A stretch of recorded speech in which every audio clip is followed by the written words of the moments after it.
Welcome to That 911 Guy. Today's episode's a little bit different to the norm. As you can see from the images behind me, we're going to be looking at the rarest Porsche 911s of all time. Let's run the countdown.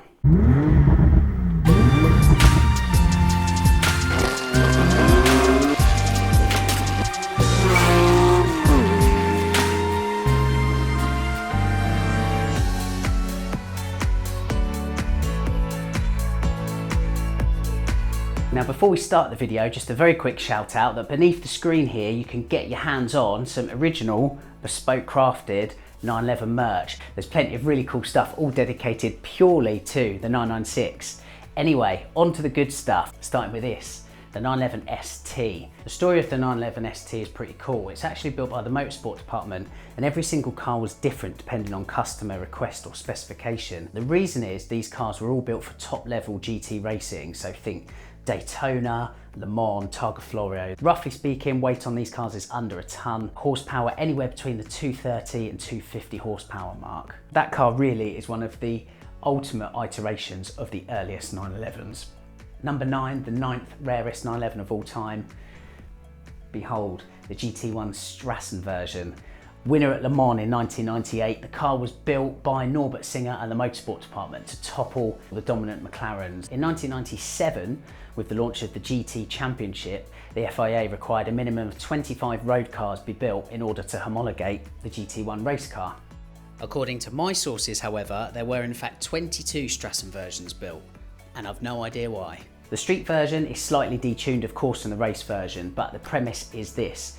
It's a 993 GT2 front end, essentially, with a 962 rear, all held together by a tubular frame chassis. The engine is a 3.2 litre water-cooled. Of these Strassen versions, chassis numbers 1, 2 and 3 all had the 993 generation's round headlights. After that, they all got the 996's fried egg style headlamp. Number 8, at an entirely different end of the spectrum from the GT1, is the first 911R. Now, there were 23 of these worldwide, 19 were production cars, 4 of them were prototypes. We're going on production cars though, so there are 19 of these worldwide, okay? The 911R is the brainchild of Ferdinand Piëch, who took the early 911 and decided it was perfect for racing.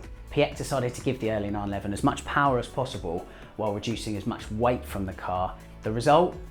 800 kilos. The 911R is the lightest 911 of all time. It's powered by 210 horsepower flat six. For reference, it'd be 6 years until a 911 would again have such a powerful engine out the back with the 2.7 RS. The difference is the air-cooled flat six in the back of the R was taken from the 906 and 910 race cars. As you can see, the body, glass fibre, everything glass-wise other than the windscreen was replaced for plexiglass. Now, interestingly, the car was never homologated, so it could only race in the prototype classes, but nevertheless it's left an indelible mark on Porsche 911 history, hasn't it? It claimed no less than 5 world records at Monza in 1967. It also won the 1967 Marathon de la Route. That's 84 hours racing around the Nürburgring, Nordschleife and Südschleife.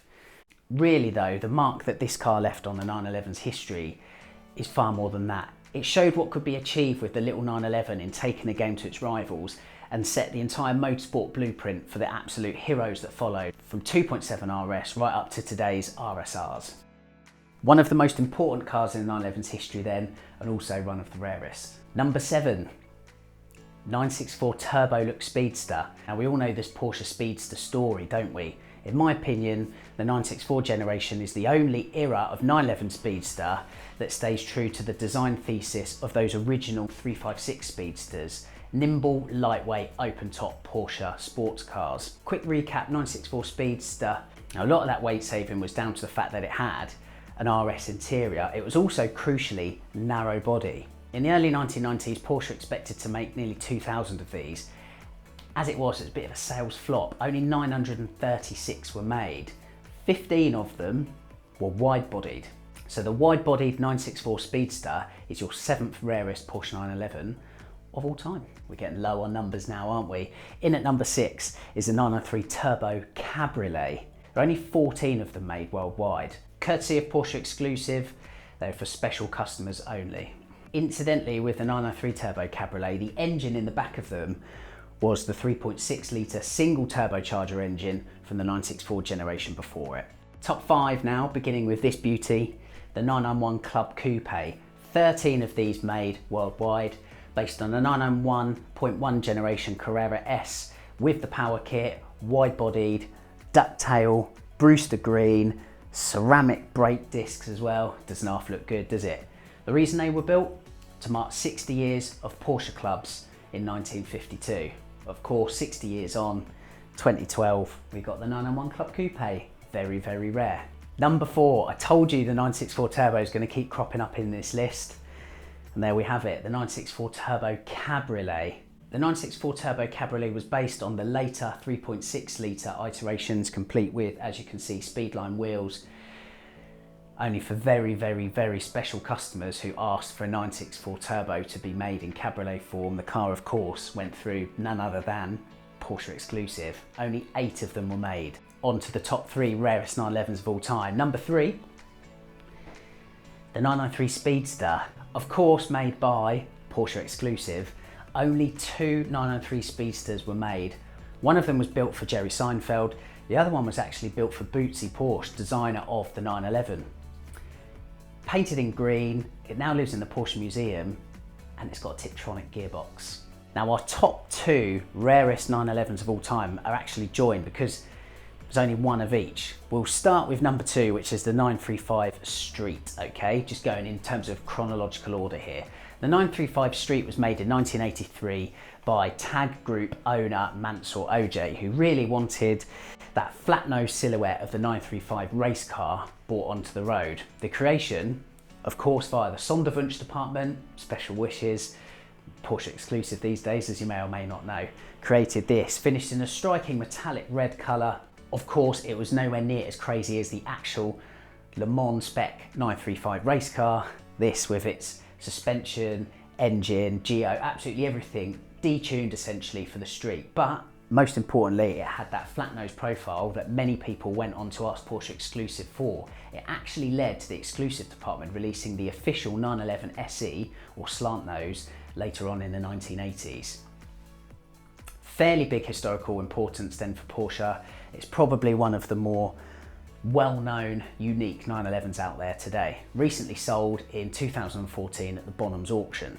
The other rarest Porsche 911 of all time, again, just one made, is this car, Project Gold. Based on a 993 Turbo S, I've got a good pub quiz fact for you here, because that is the last ever air-cooled 911 made by Porsche. Released 20 years after the 1998 993 Turbo S's, incidentally at the top of this list, weren't they? Project Gold was made in 2018 by, not Porsche exclusive this time, but Porsche Classic. The story, dubious as it sounds, goes like this. There was a 993 Turbo body shell left over at Zuffenhausen. The team at Porsche Classic decided to make a one-off 993 Turbo S out of that body shell. Design-wise, it's modelled on the 2018 991 Turbo S Exclusive Edition, complete with, of course, that famous gold paintwork, black leather interior with contrast gold stitching. It took the company 18 months to make Project Gold. It was eventually auctioned off at no less than $2.4 million, but crucially, and fitting way to end this countdown, all of the money went to charity.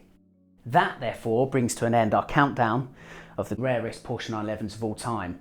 I hope you had fun, I hope you learned some things. Don't forget to subscribe to that 911 guy for more interesting facts on the Porsche 911 and road tests. Don't forget, check out the merch. And that's about it. Thanks very much for watching. I'll see you soon.